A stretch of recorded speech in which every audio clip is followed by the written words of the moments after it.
Halo, Assalamualaikum warahmatullahi wabarakatuh. Kembali lagi di video kali ini, saya akan menjelaskan tentang Behavioral and Social Cognitive Approach. Sebelum membahas tentang Behavioral and Social Cognitive, kita harus tahu dulu nih apa itu learning. Nah, learning ini adalah pengaruh yang relatif permanen pada perilaku, pengetahuan, dan kemampuan berpikir yang datang melalui pengalaman. Atau lebih disingkatnya, learning itu adalah hasil dari melakukan suatu hal. Learning memiliki dua pendekatan. Yang pertama yaitu behavioral approach, di mana belajar adalah perubahan tingkah laku sebagai akibat dari adanya interaksi antara stimulus dan respon. Pendekatan yang kedua yaitu social cognitive approach, di mana hasil pembelajaran akan dipengaruhi oleh faktor perilaku, lingkungan, dan kognitif yang saling berinteraksi satu sama lain. Selanjutnya, kita akan membahas tentang behavioral approach atau pendekatan perilaku. Behavioral ini berfokus pada gagasan bahwa semua perilaku dipelajari melalui interaksi dengan lingkungan. Hal ini sangat mempengaruhi cara siswa bereaksi dan berperilaku di kelas. Perilaku ini dapat diamati melalui pengalaman yang diamati, bukan dari mental proses.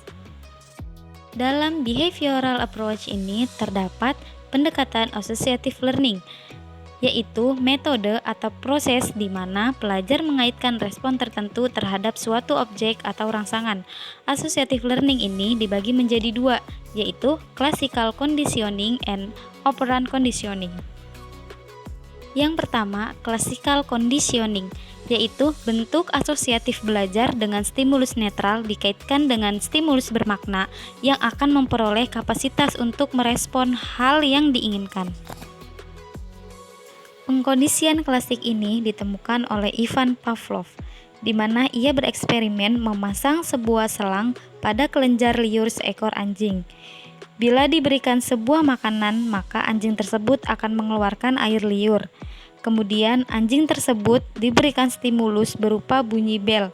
Ia tidak merespon atau mengeluarkan air liur.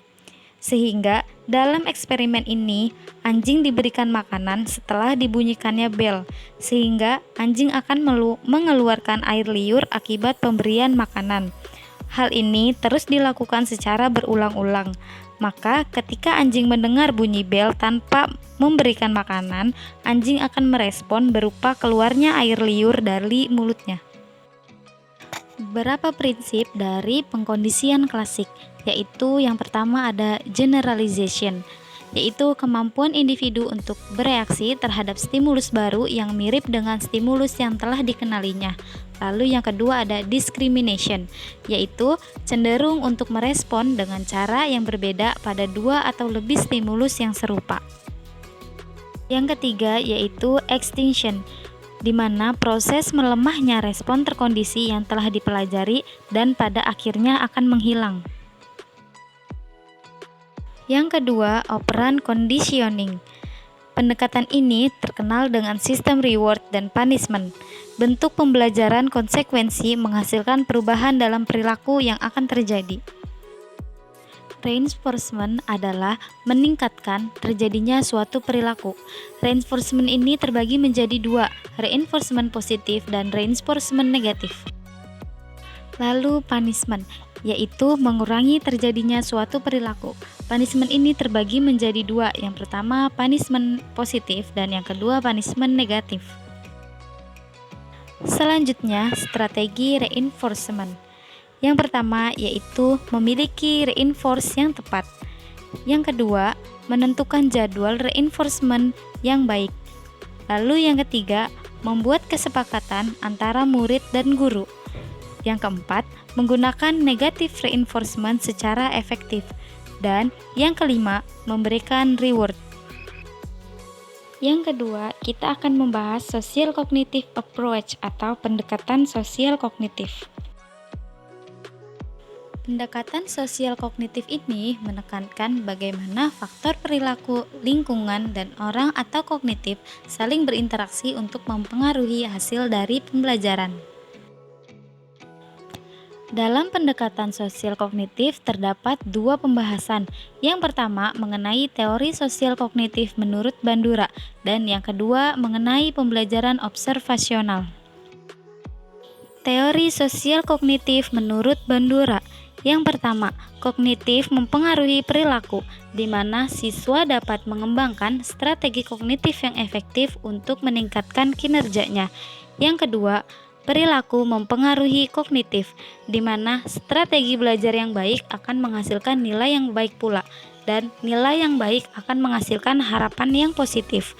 Yang ketiga, lingkungan mempengaruhi perilaku, di mana program keterampilan belajar menyediakan alat untuk perilaku berprestasi yang efektif. Yang keempat, perilaku mempengaruhi lingkungan, di mana peningkatan kinerja siswa mendorong sekolah untuk memperluas program keterampilan belajar. Selanjutnya, pembelajaran observasional, di mana dalam pembelajaran ini melibatkan keterampilan, strategi, dan kepercayaan dengan mengamati orang lain. Terdapat 4 proses pembelajaran observasional. Yang pertama ada attention, yaitu dengan memperhatikannya model. Yang kedua ada retention, yaitu menyimpan informasi secara imajinatif.